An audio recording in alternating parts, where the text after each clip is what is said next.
أرست زينام ጉዳይ ሰላም ንመንግስት ጥራሕ ዝግደፍ ዘይኮነስ ባዕሉ ህዝቢ ምስ ግሩብ ህዝብታት ርክብ በመፍጣር ሓድነቱን ሰላምን ከውሕስ ይግባእ ተባሂሉ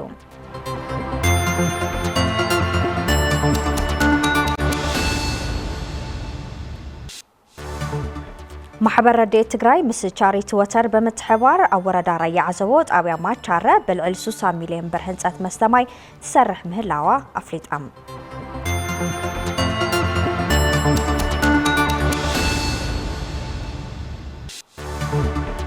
ቢሮ ኢንዱስትሪ ትግራይ 6.5 ሚልዮን ብር ዝዋጎ ማሽነሪታት መስፈይ ጨርቃ ጨርቂ ንኮሚሽን ሓርበኛታት ትግራይ ብሓገዝ አበርኪቱ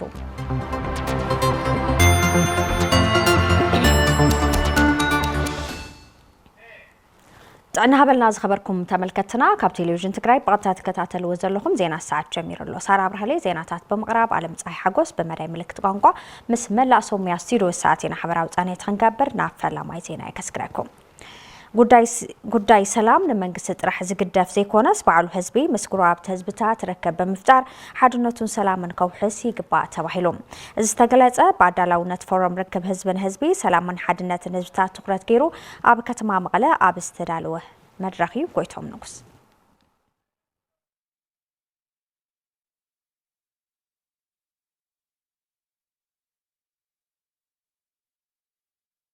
ኣብ ከተማ መቐለ ባዳላውነት ፎረም ርክብ ህዝብን ህዝቢ መድረኽ ተሳሊጡ ኣብቲ መድረኽ መጽናዕታዊ ጽሑፍ ዘቕረቡ ኢንጂነር ዳኘ ዘሚካኤል ሰላም ንመንግስቲ ዝግደፍ ውራይ ዘይኮነስ ህዝቢ ባዕሉ ምስ ግሩብ ሕብረት ብምፍጣር ክሕልዎ ዝኽእል አገዳሲ ዛዕባ ከም ዝኾነ ይገልጹ ለመንግስት ብቻ የሚተው ስላልሆነ የሰላም ጉዳይ ናይ ሰላም ጉዳይ ንመንግስት ጥራሕ ዝግደፍ ዘይኮነስ ከም ህዝቢ ናይ ባዕልና ግደ ክንጻወት ስለ ዝግባእ ኣብ ጉዳይ ሰላም ሰሪሕና ጽዕንቶ ክንፈጥር ይግባእ ሪቶም ዘቕረቡ ተሳተፍቲ ትመድረኽ ብወገኖም እዚ ርክብ እዚ ንዕቤት ሓንቲ ሃገር ወሳኒ ስለ ዝኾነ ፈጺሙ ክዝንግዕ ከም ዘይብሉን ተጠናኺሩ ብምቕጻል ዝሓሸ ፖለቲካዊ ባይታን መሪሕነትን ክፈጥር ከም ዝግባእ ይዛረቡ 50 ሎምንሲ ለሓደይ ተሽካሙ ለ50 ከገይጾም ልበሃል ኩሉ ካል ሰላም ተዘመርኻ ሰላም ግነ እዩ ልበሃል እምነት ኣለና بدنبرات حيثها وردا مس وردا زوا مس زوا قشيت مس قشيت طابيا مس طابيا بخللات بللنا ايو غيرنا سلام دلنا ايو خناعت ندلينا لابز حنبرتي وصفو درجه زمصلو هنታት ተዘይ ሰሪኻ ያው ናይ ታሪክ ተወቀስት ኮይንኸውን ተሰላም ናባይታኻ ከመይ ገርና ንሰርሐሉ ዝብል ነገር ግን ብደንብ ክሕሰበሉ ዝግባእ ብሰላም ወፂኻ ብሰላም ተኣትውል እዩ ሕዚ ግን بمكينة تخيلكو اسكع نملس نهون يكون سبب كجيشكو اسكع نملس كو بتعمي عبي شمامن عبي فرحني وزلو في الله مرحة هيمانت أمسانة تستفهمنا ما مسلمين هرستيان مرحة هيمانت ما يخلط هيمانت تون تستفهمنا لذي بعد قطرة لما راح سلام مزمر له خالص كل جزء التفت على مدرخات يكون ميديا وسيمون سلام تتزمرو مرختي كحلف يدل أب تساتفتي تمدرخ نزقرب حتوتاتن حساباتن مبراره ذهبو سبسابي تفرم أيت جبر عبزجي حجوس بقدوم حد حزبي بقطبة بباهلي بهيمانتن ببزحات محبراوي كبرتاتن تأساسي روز نبر سلزخنم استناخر ركب حزبن غلو بقرطينينت كسر حلو كم زقبان كان علامة زفورم دما السوم خانون يحبرون علامة نايزي مدرخ مس حزبتات أمحرة عفار تجراي سلامه وزخنا ركب نخلوهم بايتها من صافي لذي زي سلامه وزخنا ركب بصفحات محاور السب أقراريبك نزقط موش جرات تلازيو نخفتح حاويرو نحبار بإيكونومي بمحاوراوي بهيمانات بكل نجار تزنورة ناي قدم زنورة خدلو زنورة كايدا نخمس سفح سرح نسرح نايلنا نأمن سلازي حزب زي تقراريو كسرح له ناي سلام زخنا مقدي ننوعلو بقول يكون بقول بغروتنا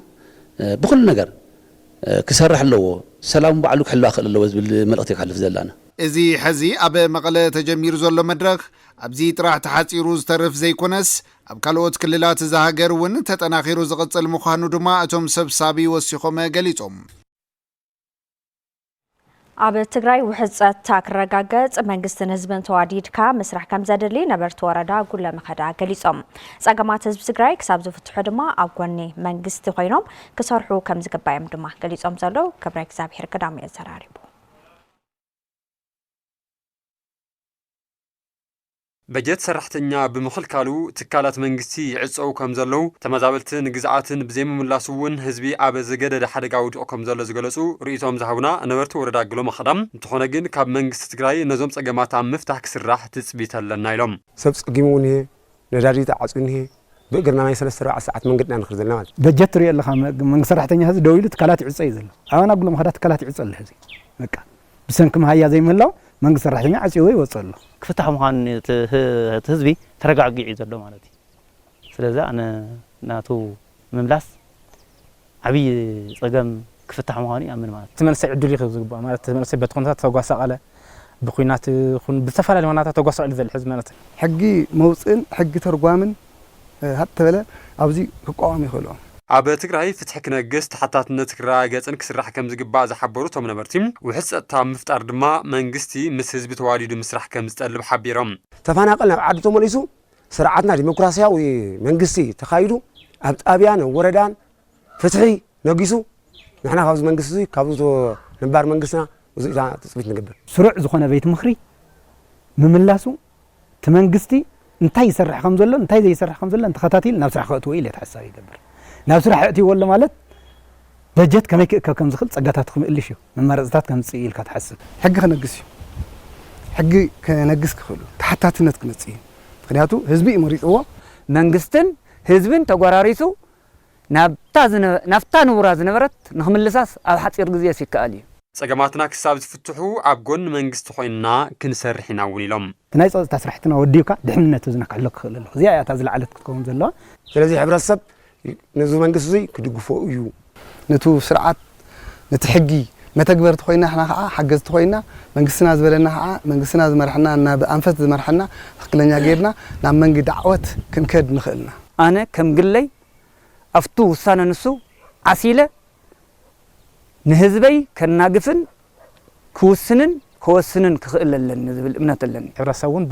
በብመሓውር ወሪዱ ብከምቲ ዝነበረ ማለት እዩ ሰሪሑስ ነቲ ሕብረተሰብ ናብቱ ንቡር ህይወት ክምልሶ ክኽእል ኣለዎ ኢሉ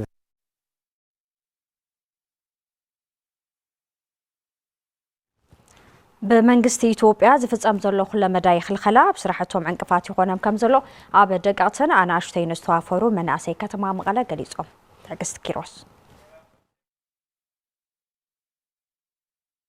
መንእሰይ በረከት ገብረ ህይወት ነባሪ ከተማ መቐለ ክፍለ ከተማ ሓወልቲ ጣብያ ዓዲ ዳዕሮ እዩ ኣብ ላዕለዎት ትካላት ትምህርቲ ብኣካውንቲንግ ብዝለዓለ ውፅኢት ተመሪቑ ኮይኑ ግና ኣብ ትግራይ ብዝተፈጠረ ፅንተታዊ ኩናት ስዒቡ ውዕል ፕሪቶርያ ብዘይምፍፃሙ በቲ ዝተመረቐሉ ሞያ ዕድል ስራሕ ክረክብ ከም ዘይከኣለን ብናይ ባዕሉ ፃዕሪ መምረቲ ፈሳሲ ሳሙና ጀሚሩ ኣብ ምንቅስቃስ ይርከብ ካብ ትምህርቲ ብከፍተኛ ማዕርግ ተመሪቐ ወፅየ ነይረ ካብኡ ልክዕ ኣብዚ ግዜ እዚ ተረኻዮ ከፊልካ ዝመጽእ ለውጥ ስለዘየለ ኣብዚ ግዜ ዝሓፀርቲ ስልጠናታት ብምውሳድ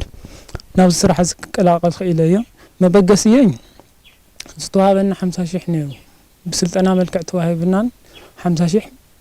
ንኡ ድማ ንስራሕ ዝኸውን ድማ 50,000 ሂቦምና ነይሮም በዚ ምክንያት እዚ ዚ 50,000 እና ተወሰነ ድማ ካብ ሓወይ 20,000 ወሲኸ ብ70,000 ጀሚረ ኣለኹ ናይ ቤተሰበይ ሞራል ነበረ ተስፋ ወዲቖም ነበረ ስነ ልቦናዊ ሓፍ ክብል ክኢል እዩ መንእሰይ በረከትን ካልኦት ኣብ ናይ ውልቀን ስራሕ ዝተዋፈራ መንእሰይ ሓዊሱ ኣብ ልዕሊ ህዝቢ ትግራይ ፍጸም ዘሎ ኩለ መዳይ ክልከላ ዝጀመርዎ ስራሕቲ ንምቕጻል ተጸጊሞም ከም ዝርከብ ይገልጾም ሓደ ባንኪ የለን هم نبنا نصرح اللقرشي طيبنا مبالغ ድማ ብዙ ምክንያት እዚ ምዕጻውን እዩ መንገድታት ክዕጻ ከሎ ናይ ኬሚካል ዋጋ ብጣዕሚ እዩ ዝውስኽ ካብ ሸወጥ ዝኾነ ካልኣይ መንገዲ ዝኾነ ብጣዕሚ ኢና ንኸስር ለና ብዙ ምክንያት እዚ ወጣት እዚ ምንም ክሰርሕ ይኽእል ወላ ቅርሺ እንታልዩ ቅርሺ ከውፅእ ይኽእል ዞም ክሰርሑ ዝኽእሉ ድርጅታት ልኳስ ኣነ ብዝፈልጦ መዕረኽተይ ናብ ስደት ዝኸዱ ኣለዉ በቃ ማለት ከም ተጋደልቲ ብሓድነትና እንድዩ ተፈሪሙ ትውዕል ፕሪቶርያ አለ حدنتنا بقالسنا أيو خنفرم خيلنا مالتي جن بقالنا ولا جدد حدا جاينا وديقنا مالت تجري بتعمي أو لخفق قناتنا نينا بانكي قرشيخا أو تخات كمل ولا يدخل إحنا زخلا يسرح وجهي أو تينا سرح فطيرنا منامن أو زهز بتعمي تقولوا عنينا أو نداد قرب بلي مهلايس درافت شحشو مونتي بحد غزي حنت قالو نوسيو بيرا لمعه مايت بقى انا شح منامن وسيخو مالتي بانك عصوينا بكل بتايمو بحنت حنتس كتغلص ايتخلي هم تግራዋይ ኮይኑ ይልዞ ከም ማዓልቲ ለማዓልቲ ልሻጋረሎም በ هم ሓንቲ ጓንሴቲ ቆልዑ ሒዝኻ ኑሮ ላመራሕኻ እሞ ምንም ኣታው ኣለልኻ ሰዓት ብጥንካሬ ንሓልፈለና ካብዚ ለዓቢ ፈተና እኮ የለይ ካብዚ ለዓቢ ምቅላስ ላይ የለይ እቶም መንእሰይ እቲ ሕዚ ኣብ ትግራይ ዘሎ ኩለ መዳይ ጸገም ሓድነት ካጠናኺርካ ብምቅላስ ከም ዝስገር ሓቢሮም መፍትሕ ተዘይሰራሕኻ ብምርሓቕካ ጥራሕ ችግር ዝፍታሕ ይኽእል ምክንያቱ እስኻ ተሪሕቕካ ተወፅኻ ንስኻ ነፃ ክትኸውን ትኽእል ኢኻ ግን መብዛሕትኡ መንእሰይ ክቁፅር ከሎ ቤተሰብ ስድራ ቤት ኩሉ ዘሎ እዚ ኣነ ድማ ዝመንፀይ ምፃእ ችግራት ምስ ማሕበረሰብ ኢዳ ተጋፈጥኩስ ካብ መጨረሻ ክጸንዕ እየ ሓድነት እዚ ትግራይ ምፅኻ ቃልስኻ ምንጻር እዩ ተረዲኻኒ ስለዚህ እስካ ክንዱቕ ክንከዲና ማለት እዩ ከም መናእሰይ ብመሬትና ሞለለ ከም ተጋደልቲ بمريت والدرادر هزوي ومنأسي يلي أبز هز تجرا جن مواطع تاكن جبر كن كلني النايلو نحدا مدرخ مطع كما يتو كرادو كخلني ومي ليل حسانة بمول أنا تجارو مالتي بقى لدلنا حنت نجار فينا حدنات ناس يتون فينا حنت ومبر فينا لا أنا التك من سراح كل محبر رديت تግራይ مس چاريتي وتر بمتحبار او وردا راي عزبوت ابا ماچره بالعلي 60 مليون بر هنصات مستماي تسرح مهلاو افليطا تصبصاب دما مسارحتنا تسفاي تادست تخاتيل والله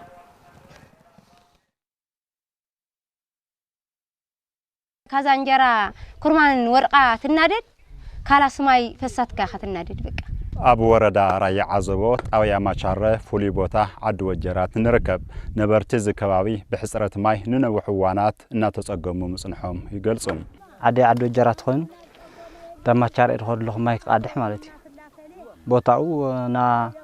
نا حد ساعات تخدا حد ساعات تملس حد ساعات يدوسلني زون لما انت اندا غلغلاني خلت جركان ندو علي تقملني خلت جركان زون عدنا مرخت تقملني ارايت بدعنا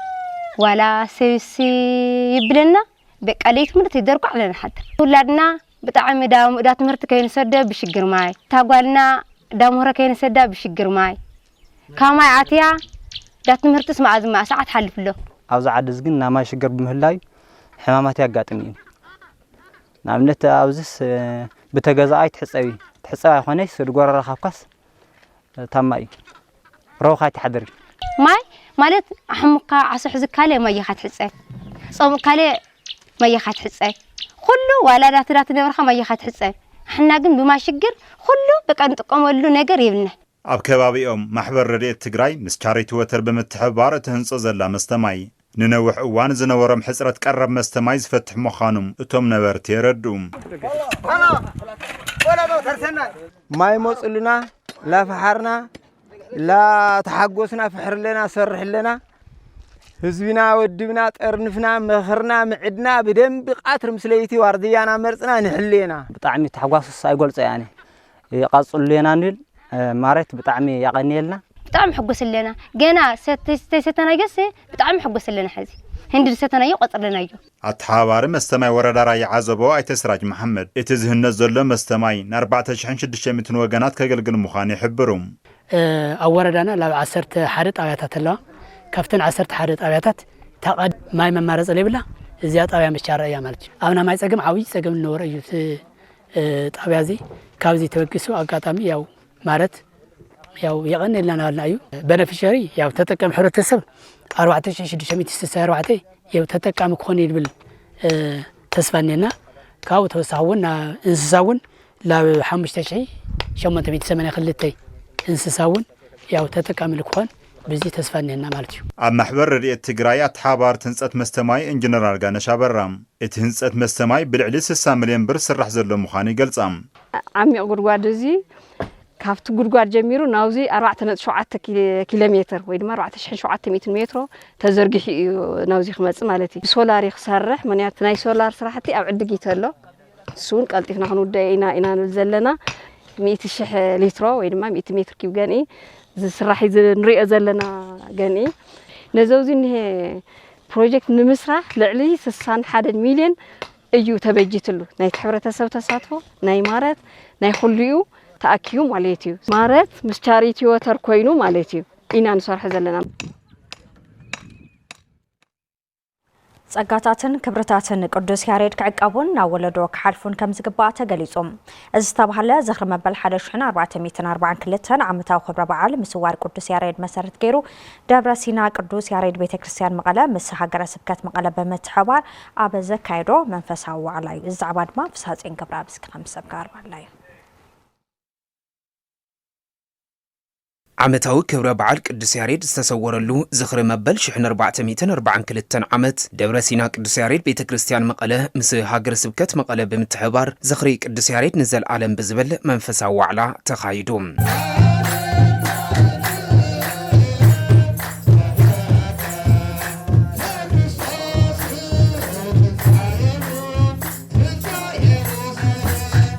እትዋዕላ ስራሕትን አበርክቶን ቅዱስ ያሬድ ንምዕቃብን ዝተሰወረሉ ዕለት ንምዝካርን ዓሊሙ ዝተሳለጠ እንትኾን አማሕዳሪ ደብረ ሲና ቤተክርስቲያን ቅዱስ ያሬድ መቐለ መልአከ ታቦር መምህር ገብረ ሕይወት ተወልደ ኣብ ከተማ መቐለ ዘሎ ቤተክርስቲያን ቅዱስ ያሬድ ካብ ዝህቦ መንፈሳዊ አገልግሎት ብተወሳኺ ክብርታትን ጸጋታትን ቅዱስ ያሬድ ዝዕቅብ ስለ ዝኾነ እቲ ቤተክርስቲያን ብቐጻሊ ክሰርሖ ሒዝዎ ዘሎ ትልሚ ዝግባእ ሓገዝ ምግባር ከም ዘድሊ ገሊጾም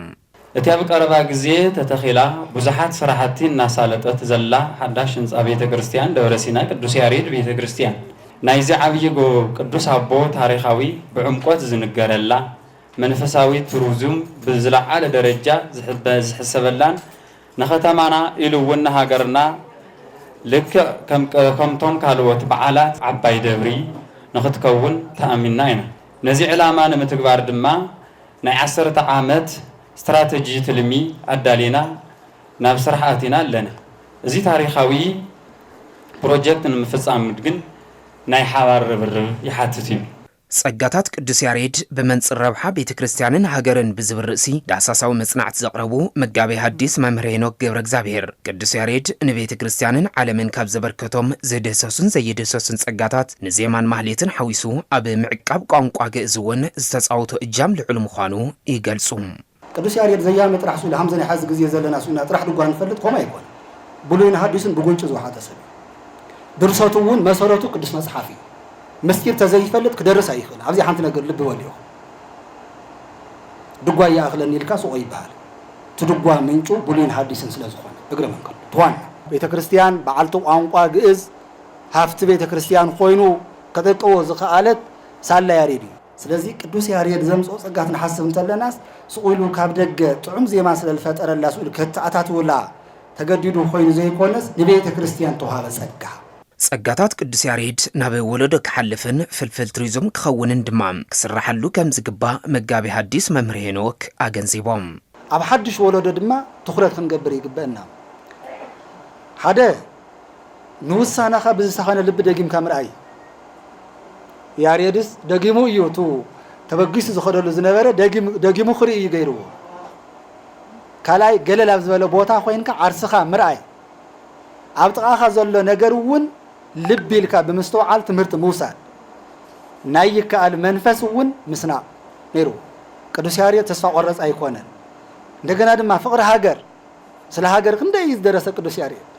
ክብርታትን ጸጋታትን ቅዱስ ያሬድ ክዕቀበሉ ተሓሲቡ ኣብ መቐለ ደብረ ሲና ቅዱስ ያሬድ ቤተክርስቲያን ዲያስፖራ ተታሒዝ ዘሎ ትልሚ ክዕወት ልዑል ትኹረት ከም ዝጠልብ ዘገንዘቡ ተሳተፍቲ መንፈሳዊ ዋዕላ ካብኦም ዝድለ ኩሉ ከም ዝፍጽሙ ድማ ሓቢሮም ኣብዚ ዓብዪ ረኣይን ኣብዚ ዓብዪ ፕላንን እዚ ኩለና ንዓሰል ኢና ኣነ ደባዕለይ ቀትርን ለይትን ኣብዚ ፕላን እዚ ኣብ ጎኒ ደብረ ሲና ክኸውን ቃልኣት ኩሉ ታ ዕዮ ዝተውሃቦ እቲ ዝሃበ ኣካል ኣበየላ ኢሉ ተኸታቲሉ እንድሕር ደኣ ተቋጻጺርዋ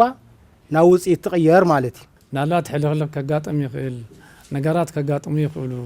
ምስልቻ ወይ ደልን ሞ በርቲዖም ንስኻትኩምን ታሕቲ ላዕሊ ንበሉ ንሕና ብዝኸኣልና ከዓ መጎንና ኣብ ጎንኹም ኣለና ቅዱስ ብዝብል ገሊፅና ነገረ ቅዱሳን ዘማልኦም ኩሉ ኣማሊኡ ዝሓለፈ ስለ ዝኾነ በቲ ቅዱስና ተገሊጹ ንዓለም ክፋለጥ ብኡ ድማ ትናቱ ሞያታት እውን ብስርዓት ናብ ዓለም ክሰራጨ ክኾን ተላዒልና ኢና ንሰርሕ ዘለና ኣብቲ ዝተኻየደ መንፈሳዊ ዋዕላ ሊቃውንቲ ቤተክርስቲያን ካህናትን መገልገልትን ደብረ ሲና ቅዱስ ያሬድ ቤተክርስቲያን ካብ ዝተፈላለዩ ትካላት ዝመጹ ዕዱማት ኣጋይሽን ምእመናንን ተሳቲፎም እዮም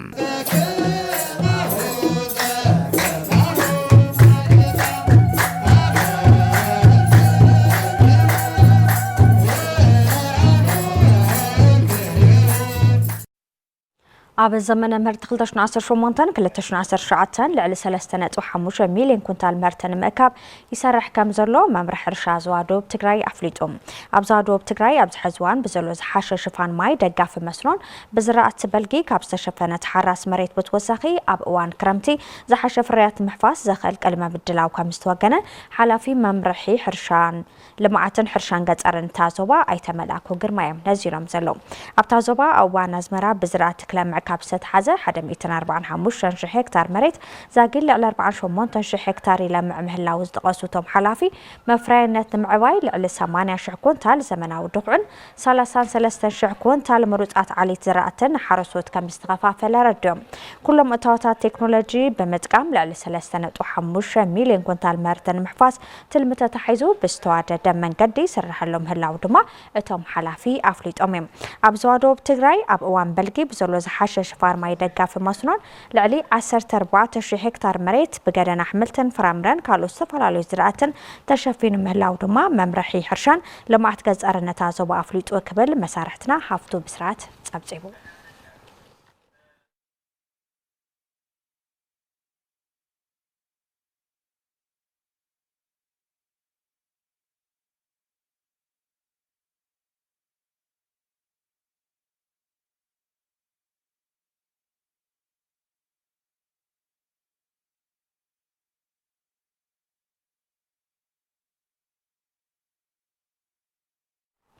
ቢሮ ኢንዱስትሪ ትግራይ 6.5 ሚልዮን ብር ዝዋግኦም 14 ማሽነሪታት መስፈይ ጨርቃ ጨርቂ ንኮሚሽን ሃርበኛታት ትግራይ ብሓገዝ ከም ዝተበርከተ ተገሊጹ።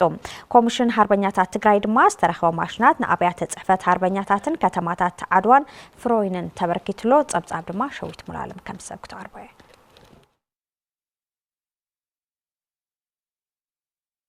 ቢሮ ኢንዱስትሪ ትግራይ 6.5 ሚልዮን ብር ዝዋግኦም 14 ማሽነሪታት መስፈይ ጨርቃ ጨርቂ ንኮሚሽን ሃርበኛታት ትግራይ ብሓገዝ ዘበርከተ እንትኸውን ኮሚሽን ሃርበኛታት ትግራይ ድማ ንኣብያተ ጽሕፈት ሃርበኛታት ከተማታት ዓድዋን ፍሮይንን ብሓገዝ ኣበርኪቱ። ንከተማ ዓድዋን ፍሮይንን ወኪሎም ነቲ ሓገዝ ተረከቡ ወገናት ድማ እዚ ሓገዝ ንሃርበኛታት ዓብይ ተስፋ ከም ዝኾነ ይገልጹ። ከም ሃርበኛታትና ጽሕፈት ቤት በተለይ ድማ ናይ ክልልና ኮሚሽን ሃርበኛታት ናይ ክልልና ናይ ቢሮ ኢንዱስትሪ ከምዚ ዘለ እንተቐጺሉ ሃርበኛታትና ተስፋን ብምፍጣር ሕብረተሰብና እውን ሃርበኛታትና ናይ ሕብረተሰብ ውፅኢት ስለ ዝኾኑ ሕብረተሰቡን ተስፋ እዩ ዝገብር። ተስፋ እንተገይሩ ድማ ክልልና እውን ናብ ንቡር ክመልስ ዝኽእል ስራሕቲ ኢለ ዝኣምን። ብመጀመርታ እዚ ተገይሩ ዘሎ ሓገዝ ንቢሮ ኢንዱስትሪ ክልል ትግራይ ብጣዕሚ ዓብዪ ኣኽብሮትን ምስጋናን ኣለኒ። ካብኡ ብምቕጻል ተን ማሽነራት ያው ቅድም ኢሉ መልሚልኩም ሰው ሞያታት ኣዘጋጅኹም ስለ ድቡ ዘበለና መሰረት ናይ ከተማ ፍሮይኒ ዳርጋ 90% ሰው ሞያ እዮም። መስርሕን መሸጥን ቦታ እውን ዝተዋሃቦም ዝተዳለወሎም ስለ ዝኾኑ ኣብኡ ኸይደን ንእሽተይ ከሸግራ ይኽእላ እየን ኣይሓስቢ። ኣብ ከምዚ ዓይነት ሰናይ ተግባር ክንረባረበለና ኢለ መልእኽተይ ከመሓላልፍ ይደሊ። ቢሮ ኢንዱስትሪ ትግራይ ዘበርኮቱ ሓገዝ ሃርበኛታት ዓርሶም ክኢሎም ኣብ ዘፈር ማኑፋክቸሪንግ ክሰርሑ ዕላማ ብምግባር ንኮሚሽን ሃርበኛታት ትግራይ ዝገብሮም ዝነበረ ሓገዛት መቐጸልታ ምዃኑ ምክትል ሓላፊ ቢሮ ኢንዱስትሪ ትግራይ ኣይተ መሓሪ ገብረ ሚካኤል ይረድኡ። ተኒ ዕርየን ክብር ዝበላ ዋጋ ዘለዎን ዘናይ ጎልፎን ካልኦት ተመሳሳሊ ኣክሰሰሪታት ክሰርሓ ዝኽእላ ማሽናት እየን ማለት እዩ። ስለዚ እዚኣተን 12 ናይ ተፈላለየ ናይ ቴክስታይል ስራሕቲ ዝሰርሓ እዚአን ከዓ ናይ ጎልፎን ካልኦት ኣክሰሰሪ ስራሕቲ ዝሰርሓ ማሽነሪታት እየን ማለት እዩ። ስለዚ እንድማ ያው ሎማዓንቲ ከምቲ ንሪኦ ዘለና ንኮሚሽን ሃርበኛ ንረክቦም ኣለና። እቲ ናይ ብሊኩዌት ማሽነሪታት ንብዙሓት ሃርበኛታት ክንቀሳቀሱ ዕድል ዝፈጠርሉ በዚ ናይ ጨርቃ ጨርቂ ዘርፊ ድማ ከምኡ ዝበለ ተሳትፎ ክህሉ ኣብ ምግባር ክሰርሑ ከም ዘለዎም ኢና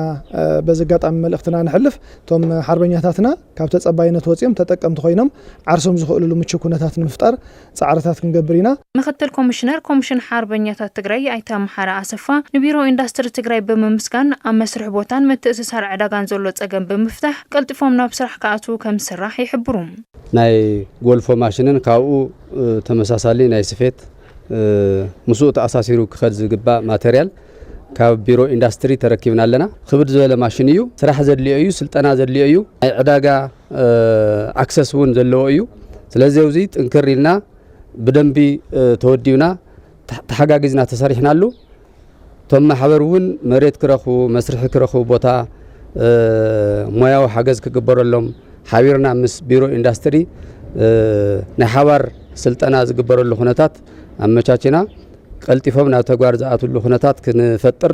كلنا وزيك نتحاور يقبع እተን ማሽናት መስፈይ ጨርቃ ጨርቂ ኣብ ክልተ ማሕበር ንስተወደቡ 20 ጀጋኑ ሓርበኛታት ዝውሃብ እንትኸውን ን3 ዓመት ዝጸንሕ ምዃኑ ድማ ንምፍላጥ ተኻኢሉ محبر حبرت سرح ولا قا أب فتان وان كينان عدل سرح نمفتارن قطع وحبرت سبن